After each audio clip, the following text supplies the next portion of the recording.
Hi there, this is Chris from MoneyHub, and this video overviews a recently relaunched travel money card comparison. We took a pause on this just around the start of COVID because we knew obviously people wouldn't be traveling, there wouldn't be a need for these cards. Now we've relaunched it, and of course we'll continue to update it as the years go on.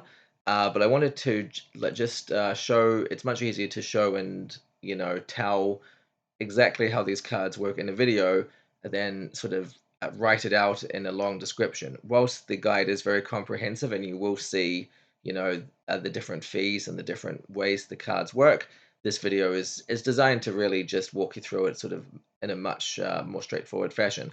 So we've compared 5 cards. These are the 5 cards currently available on the market, which I will take you through now.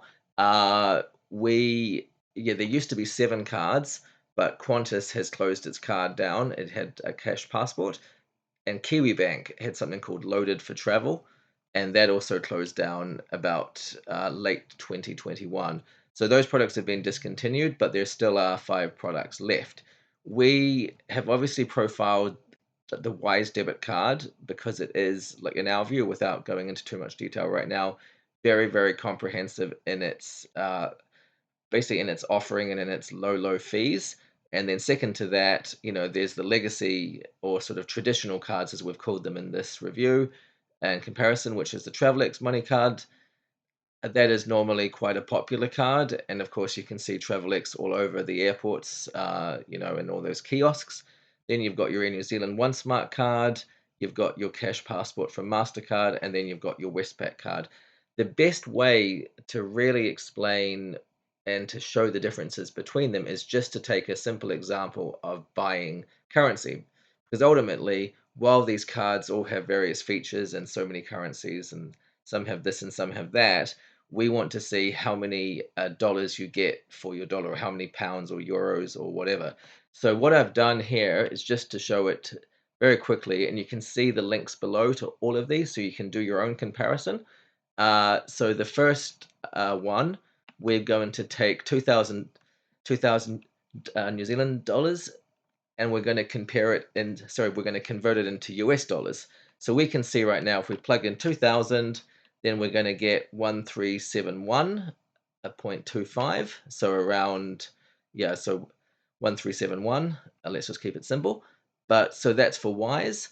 But if we go to the cash passport from Mastercard, we can see that we're going to get 1348. So that's about $33 lower than what you'd get. That's 33 US dollars lower than what you'd get from Wise.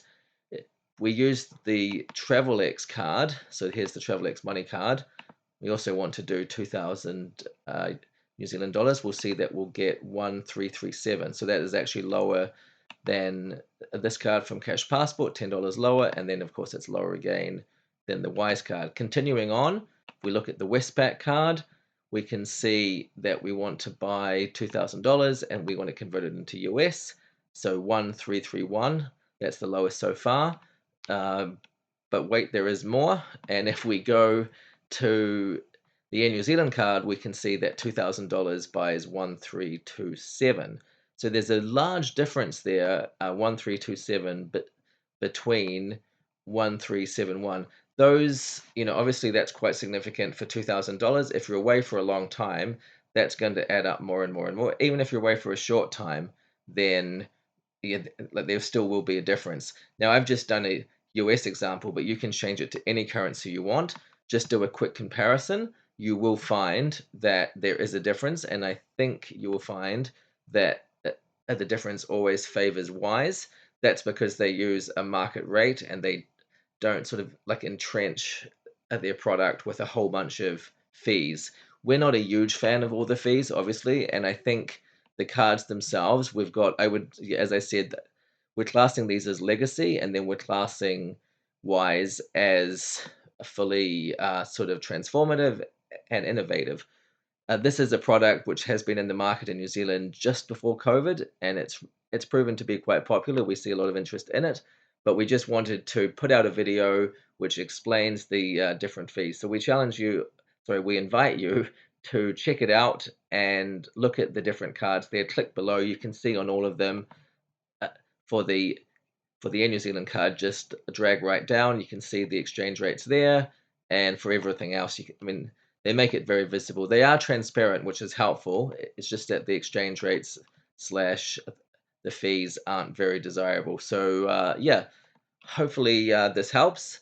Please let me know if you have any questions, and thanks so much for checking out this video, plus the MoneyHub website.